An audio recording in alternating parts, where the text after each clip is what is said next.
ये है वो कुआं जो कि अलाउद्दीन खिलजी के सैनिकों द्वारा खोदा गया था। और ये है सुल्तान का मकबरा।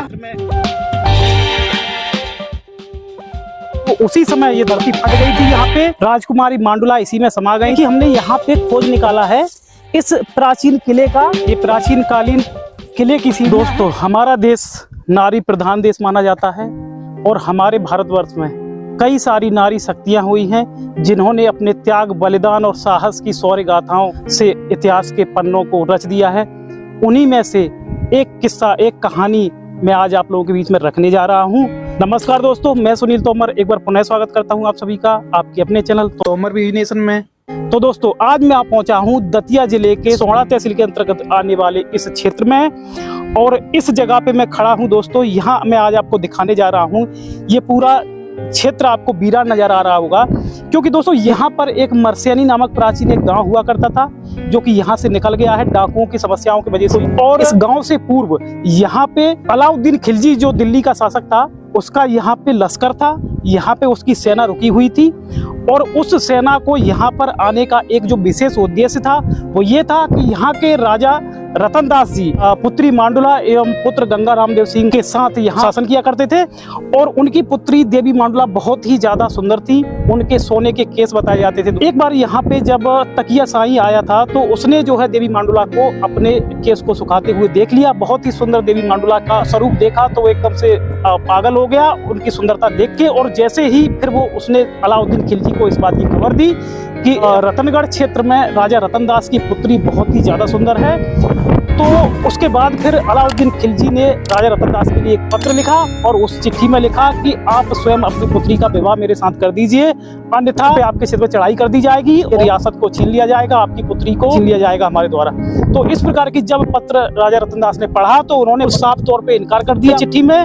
तब यहाँ पे अलाउद्दीन खिलजी अपनी चतुरंगी सेना लाओ लश्कर के साथ यहाँ पर आया था। और इस विशेष क्षेत्र में दोस्तों, जैसा कि आप देख रहे हैं, इस विशेष क्षेत्र में उसने अपना लश्कर बनाया था और यहाँ पे करीबन 5 लाख की सेना के साथ यहाँ पे वो आया था और राजा रतन दास के यहाँ पे उसने चढ़ाई कर दी थी। तो दोस्तों 6 महीने तक यहाँ पर सेना रुकी थी और बराबर वो उसने युद्ध किया था, मगर वो फतेह हासिल नहीं कर पा रहा था क्योंकि राजा रतन दास के पुत्र और पुत्री दोनों ही बड़े ही पराक्रमी और बहुत ही ज्यादा वीर थे। उसके बाद फिर उसने अपनी कूटनीति द्वारा जो राजा रतन दास का सेनापति था उसको बहुत सारा धन देकर अपनी ओर मिला लिया था, तब जाकर कहीं वह इस किले पर फतेह हासिल कर पाया था। तदुपरांत जैसे ही उसने राजकुमारी मांडुला का अपहरण करना चाहा, उसी क्षण उन्होंने धरती माँ का आवाहन कर उनकी गोद में समाकर देवी मांडुला एवं कुंवर गंगा रामदेव सिंह समाधस्थ हो गए। दोस्तों, यूं तो कई सारे लोगों ने वीडियो बनाए हैं माता रतनगढ़ की कहानी को बताया है, मगर दोस्तों आज मैं आपको सारे प्रमाण के साथ और वो जो सारे एग्जिट लोकेशन थे जहाँ पे जो चीजें घटनाएं घटित हुई थी वो सारे पॉइंट टू पॉइंट आज मैं आपको वो सारा क्षेत्र, वो सारे एरियाज में आपको दिखाऊंगा जहाँ पे जो घटनाएं घटित हुई थी।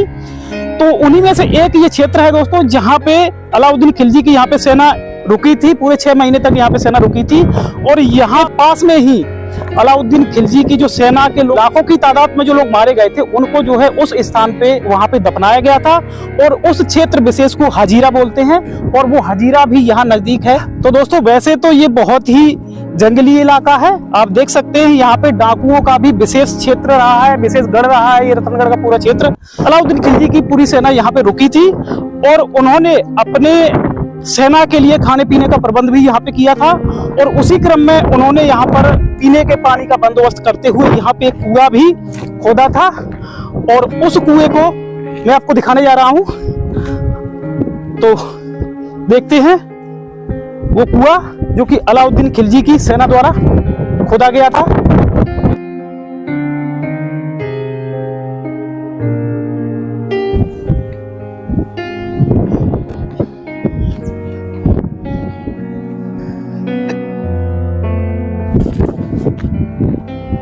तो देखिए दोस्तों, ये है वो कुआं जो कि अलाउद्दीन खिलजी के सैनिकों द्वारा खोदा गया था। काफी प्राचीन कुआं है, 13वीं सदी का ये कुआं है और तकरीबन 700 साल लगभग हो चुकी हैं और जर्जर स्थिति में आपको ये कुआं दिखाई देगा। और इसके बाद अब चलते हैं, आपको पहले वो हजीरा दिखाते हैं जहाँ पे खिलजी की लाखों सेनाओं को वहाँ पे दफन किया गया था। उसके बाद फिर चलते हैं माता रानी के मंदिर की ओर।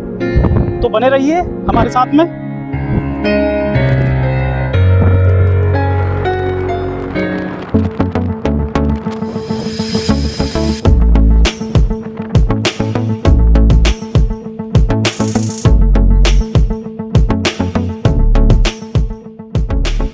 तो देखिए दोस्तों, ये है वो सुल्तान का मकबरा, उस समय का कहा जाए तो एक प्रकार का कब्रिस्तान। और इस स्थल को हजीरा बोलते हैं क्योंकि दोस्तों यहाँ पे एक ही साथ लाखों संख्या में जो सैनिक मारे गए थे उनको यहाँ पर दफनाया गया था, और ऐसे स्थान को हजीरा कहा जाता है। और देखिए यहाँ पे ये काफ़ी प्राचीन इमारत एक मकबरे के रूप में यहाँ देखी जा सकती है। लगभग 700 वर्ष के आसपास समय हो चुका है, इसलिए काफी जीर्ण शीर्ण अवस्था में।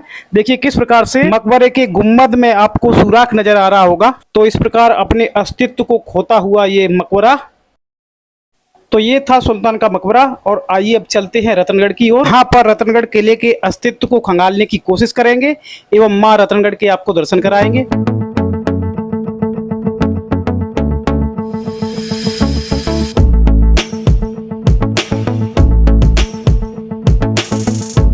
देखिए दोस्तों, जिस प्रकार से हमें बताया गया था इस किले के बारे में कि काफ़ी पुरानी बात ये हो चुकी है और यहाँ किले के नामो निशान मिट चुके हैं, क्योंकि जब अलाउद्दीन खिलजी ने इस किले पे आक्रमण किया था, जब राजा रतन दास का जो मंत्री था जो उससे मिल गया था अलाउद्दीन खिलजी से, उसके बाद उसने जब चढ़ाई की थी तो इस किले को जीत लिया था। किले को जीतने के बाद जब यहाँ पे उसने तो राजकुमारी मांडुला थी उनको जो है जैसे ही वो उठाने वाला था, अपहरण करने वाला था, उसी दौरान जो है उन्होंने धरती माँ से आग्रह किया तो धरती माँ की गोद में समा जाने का। तो उसी समय ये धरती फट गई थी यहाँ पे, और राजकुमारी मांडुला इसी में समा गई थी, और उनके भाई जो गंगा रामदेव सिंह थे वो भी इसी किले की जमीन फटने पर यहाँ पे समा गए थे। इसलिए किला बताया जाता है, ये पूरा का पूरा किला इस रसाताल में यहाँ पे जमीन में चला गया था। तो इसके कहीं भी कोई नामो निशान नहीं मिलता है। उसके बाद में ये मंदिर बनाया गया है माता रतनगढ़ वाली का, यहाँ पे फिर ये स्थापना कराई गई है। मगर दोस्तों हम लोगों ने काफ़ी मशक्कत के बाद, काफ़ी साधु संतों से हमने बहुत ही जानकारी इकट्ठी करने के बाद जब उन्होंने बताया था कि आप गौर से देखेंगे इस तरफ तो कुछ आपको पुराने अवशेष मिल जाएंगे, तो उसी क्रम में देखिए हमने यहाँ पे खोज निकाला है इस प्राचीन किले का जो कुछ अवशेष हैं यहाँ पे साफ देखे जा सकते हैं। तो आप देखेंगे यहाँ पे देखिए प्राचीन काल में ये किले की दीवार थी, यहाँ पे आपको दिखाई देगी जिस प्रकार से काफी चौड़ी दीवारें बनाया जाती थी पहले। तो ये किले की दीवार है और ये सीढ़ियां हैं प्राचीन काल में। अब बाकी सीढ़ियां आपको नीचे तक थोड़ी बहुत दिखाई दे रही होंगी। आप इधर देखेंगे तो नीचे भी कुछ दिखाई दे रही हैं सीढ़ियां, पेड़ लगे हुए हैं इधर, काफी कांटे कटीले झाड़ियां हैं। तो ये वही सीढ़ियां हैं जो प्राचीन कालीन किले की सीढ़ियां थी। तो देखिए दोस्तों, आप देख सकते हैं ये प्राचीन कालीन किले की सीढ़ियां हैं।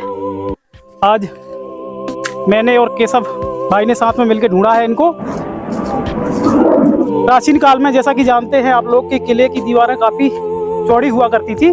तो यहाँ तक ये दीवार है पूरी, आप देखेंगे इधर देखिए, ये पूरा यहाँ से लेके वहां तक इतनी चौड़ी पूरी किले की दीवार है।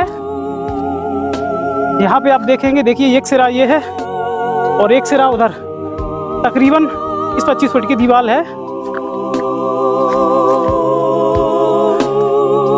तो दोस्तों ये थे इस किले के कुछ बचे हुए अवशेष। और आइए अब आपको दर्शन कराते हैं माँ रतनगढ़ वाली एवं कुंवर महाराज के। तो दर्शन करिए दोस्तों माँ रतनगढ़ वाली माता रानी के और अपने जीवन को धन्य बनाइए। दोस्तों उम्मीद करता हूं कि मेरे द्वारा दिखाया गया ये वीडियो आपको बेहद पसंद आया होगा। तो दोस्तों यदि मेरे वीडियो जो आपको पसंद आ रहे हैं तो प्लीज़ एक बार चैनल को सब्सक्राइब जरूर कर लीजिएगा एवं वीडियो को लाइक करिए, कमेंट करिए। दोस्तों मिलता हूं नेक्स्ट वीडियो में, तब तक के लिए आपसे आज्ञा चाहूँगा। नमस्कार दोस्तों।